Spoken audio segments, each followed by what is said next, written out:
Masih bersama saya, Budiman Tanurjo di Satu Meja The Forum. Yudia Alamsyah, apa yang sekarang Anda harapkan setelah kasus ini cukup lama? Apa yang diharapkan?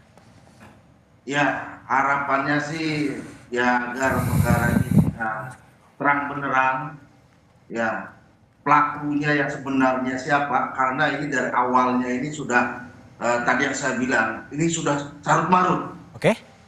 Ini tadi dari Pak Sandi sendiri bilang bahwa Polri sudah begini, ya mungkin bisa saja itu sebagai klaim sepihak, tapi nyata faktanya ya di sini banyak orang yang dikorbankan. Yang dikorbankan. Jangan sampai Peggy Setiawan ini menjadi korban berikutnya. Oke. Kami minta suatu keadilan yang benar-benar adil. Baik, Yudia. Kalau Liga Akbar, Liga, apa yang Anda harapkan sekarang setelah Anda mencabut BAP itu?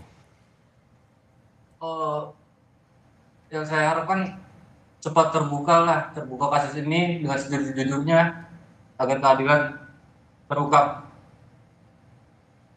Oke, baik, tetap terbuka dan transparan. Pak Ugro, ini banyak aspirasi. Kalau Anda sebagai senior di kepolisian, ini jalan keluar untuk menyelesaikan agar hukum, kepastian, dan keadilan muncul dengan cara seperti apa, Pak Ugro? Ya.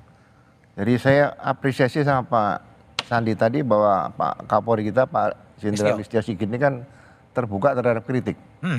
Jadi masalah penanganan hukum tetap berlanjut, silahkan berlanjut sampai PK mungkin nanti sampai situ. Nah, kemudian masalah ke etika profesi, Propam juga sudah turun. Nah, masalah kritik ini, ya tadi masalah hukum pengacara kan saya lihat pengacara Cirebon ini hebat-hebat, dibantu pengacara dari Jakarta nih. Nah, masalah kritik ini saya rasa perlu disikapi bahwa keterbukaan dengan sikap Pak Kapolri tadi bahwa terbuka terhadap kritik, ya mungkin dibuka dialog mungkin para pengacara dengan Kapolres di Cirebon, dengan Kapolda, mungkin dengan Kadibumas ada Pak Sandi di Kapolri di sana, Kabar Eskrim, supaya dialog ini jangan buntu. Jangan buntu. Ya kalau buntu nanti kan bisa timbul air bah itu jadi jebol nanti bendungan. Oke. Dan saya rasa ini akan menimbulkan trust kembali, menambah trust bukan menimbulkan kembali, menambah trust masyarakat terhadap kinerja Polri yang selama ini sudah baik mencapai di atas 90% tadi. Oke, baik, Bung Reza, saran Anda untuk menyelesaikan kasus ini dengan baik? Ya.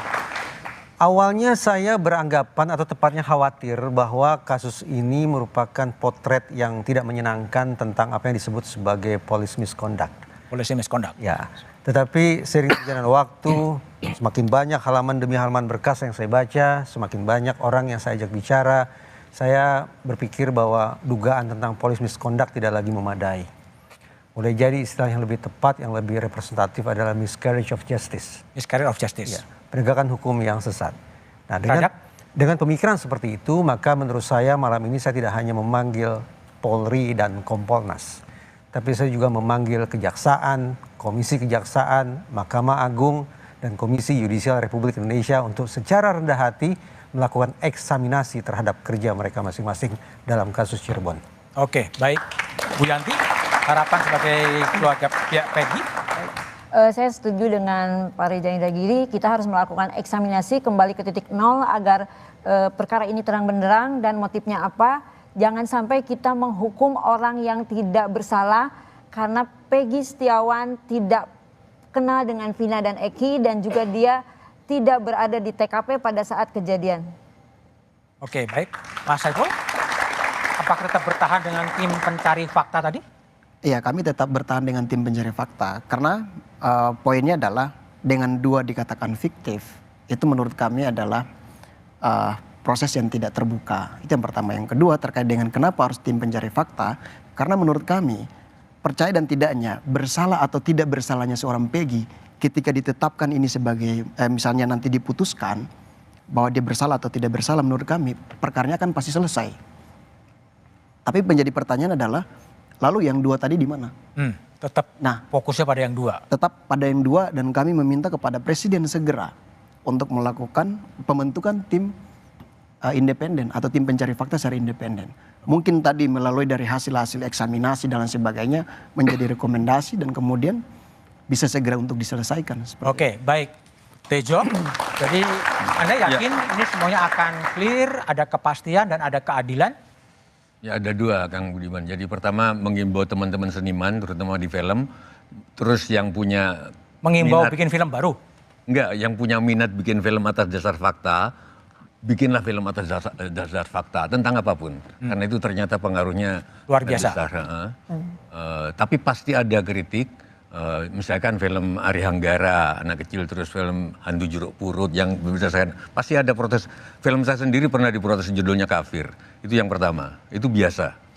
Yang kedua adalah sebagai cikal bakal dari Bayangkara. Bayangkara itu lahir di zaman Gajah Mada. Kita mundur, cikal bakalnya Bayangkara. Ada juga pembunuhan yang dakwaannya itu ke orang lain. Ken Arok membunuh Tunggul Ametung. Yang didakwa adalah Kebo Ijo. Itu aja. Oke, Mas Andi, saya ingin Anda merespon ya, sama soal hasil penelitian Propam kalau itu boleh disampaikan dan juga ada kecurigaan ada peradilan sesat. Ya, yang kami sampaikan kepada seluruh masyarakat maupun para narasumber, kami berterima kasih atas segala masukan dan sarannya. Dalam hal ini, pemeriksaan yang dilakukan oleh penyidik telah didampingi diasistensi oleh Baris Krim Polri, Propam Polri maupun Itwasum Polri untuk memastikan apakah penyidikan berjalan sesuai dengan koridornya apa tidak. Kemudian yang kedua, selain dari internal, kita juga mendapat asistensi dari Kompolnas maupun dari Komnas HAM. Bahkan dari Komnas HAM menyampaikan juga salah satu yang saya kutip adalah tolong diperhatikan tentang trauma psikologis dari keluarga korban. Itu yang menjadi salah satu bagian yang kita pertimbangkan supaya ini menjadi kasus lebih terang benderang dan kemudian tidak mengganggu psikologis dari keluarga korban.